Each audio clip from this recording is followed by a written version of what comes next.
you can choose and select colors. Now, when we decide to choose a particular color for our theme, for our product, for our company, for our business, for our whatever we decide to choose choose a color for, we need to make selections and choose the values so that we know that we can use those colors consistently throughout all of our media. So I'm going to show you an example of a style guide and the 4 colors that the company uses. They use a black, but you'll see it's not a solid black. They use a cooler gray, a silver, and a specific red. And you'll see for each of the 4, there's a hex value, a CMYK value, an RGB value, and a Pantone number. Okay. How do we get those numbers? How do I take a color? Oh, that blue looks pretty cool. I like it. How do I determine all of these values for that particular blue so that I can punch them into Canva, to Illustrator, to Photoshop, to wherever, and know that I'm always going to get that exact same color blue? All right. So we're going to jump over to Canva. Okay. Click on my gray box here. And let's just choose a color. Let's choose this guy. All right. So note what the hex value is there. Okay. 0, 0, C, 4, C, C. Okay. So my first question is, if I send this to a printer, can they print this? And you're going to find that a lot of times the printer is going to require some additional information from you, or they're going to tell you, we're going to print that blue as close as possible. It may shift slightly. Now, some colors, the shift will be imperceptible to the human eye. Other colors are pretty drastic. The fluorescent greens and fluorescent blues really lose their tint, their color, their shade, their brightness, their luminosity when they go from a RGB color scheme like what hex is that we know here to the CMYK or the Pantone color space.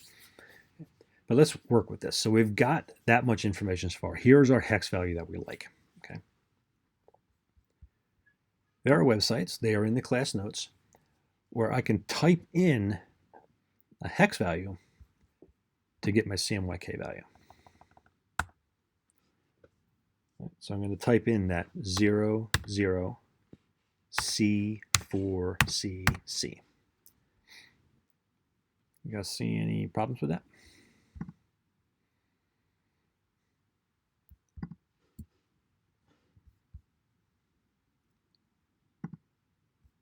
Not quite the same, huh? So imagine that if this was the blue that you chose, and this was the blue that you got. Okay. Not quite the same, huh? So what can we do? Well, we can select the colors in a program like Photoshop.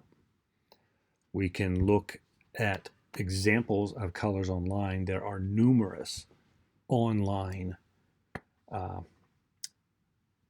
resources where you can choose from color palettes that other people have created. You can select colors out of them, you can combine them, but all of them will give you that value that you need. So I don't know, this blue, let's work with this. Let's get close to Tiffany's blue. So let's move forward with it. So there's our blue. Now we're given our CMYK value. Okay, 100 cyan, so obviously mostly cyan. 4 magenta, very little. 0 yellow, none. And 20 of black. That is our CMYK value. Okay.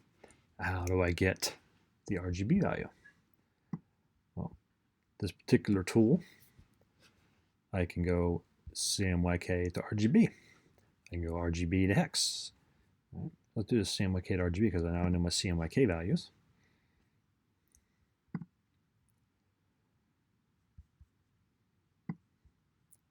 So I will type in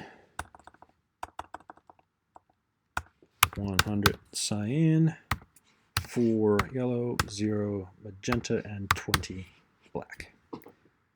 And there are my RGB values. 0 red, 196 value for the green, 204 value for the blue. So now I have my hex value, a CMYK value, my RGB value, and now I need a Pantone. So let's jump over to the Pantone selector. And here it is telling me to add my CMYKs. So 100, 4, 0, and 20. Now you'll notice there's my hex value. There is my RGB value. And these are all of the colors that are within the distance of 32. Now 32 is the numbers in the Pantone numbering system.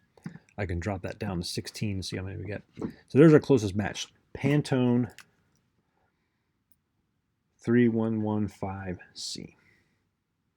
Okay. So now, just that quickly, this particular color of blue, I've got my hex, my CMYK, my RGB, and my Pantone color. Now I'd have to do that for any 2, 3, or 4 colors that I'm using in my particular product.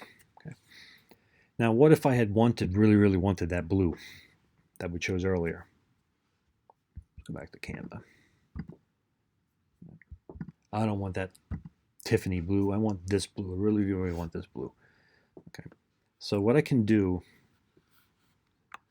is I can take a screen grab. I can cancel. I can somehow get this color from wherever it is into a program that's a little more adept at colors. All right, so here we're going to throw it. Let's throw it on top of our green here. Actually, we'll throw it on top of the blue.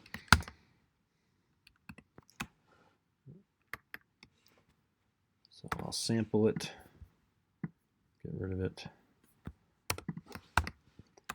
All right, so there's this blue that I want. Now, see, my values are vastly different, even though that hex was the same, right? So the hex value is actually 024 AAE. CMYK value is 97 cyan, 79 magenta, no yellow, and no black. And the RGB value is 2, 74, and 174. Now I can, using some of the color libraries here, select the Pantone color, but it is actually easier, remembering 97,